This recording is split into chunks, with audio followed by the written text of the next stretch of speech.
So now that we remember what these operators do, this is actually doubling y by moving it one position to the left in binary. This is halving y, or rounding down and halving y for x. And you may recall that this percent sign is the modulus operator. So what this is saying is take x, divide it by 2, and tell me what the remainder is. If it's 1, then do this. So what does it mean for a remainder to be 1? It means that it's an odd number. So whenever x is odd, it adds y to z, then no matter what, it doubles y, halves x, and goes back to the loop and continues doing this until x is 0. So unless this is obvious to you, this may seem a little bit magical again. Why would this actually be equivalent to naive? Why would this actually be computing multiplication? Let's just make sure that it does first. Let's print Russian of, 14, 11. We'll run that, see what it gives us. 154. All right, so that is in fact 14 times 11. But we're going to need to step through and try to understand why that it works out the way that it does. So if we give Russian the input 14,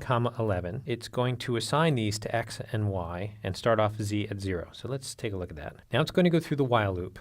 And on each iteration, it's going to check to see whether x is odd or even. And if it's odd, then it's going to add y to z. So we start off at 14, which is not odd. So what does it tell us to do? It tells us to double y and halve x. So we get down to 7, 22. So z remains 0. Now that the next time through, we see that x is odd. So we add y into z, makes it a 22. We have x and double y.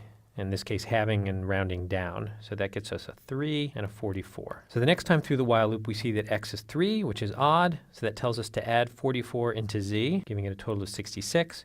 Then we have x rounding down and double y. Go back up to the top of the while loop, we see x is odd again. So we add y into z. Then we have x rounding down and double y, at which point x becomes 0 and it returns the value of z, which lo and behold is 154. So it seems to have done the right thing. What we've really done here is we've added several values of y. Each of the times, as x is counting down, each of the times x becomes odd, we add those together. So it ends up being the sum of those three numbers. So you have to admit, that's kind of cool, right? It's somehow doing the equivalent of 14 times 11, but not the way we would normally do it.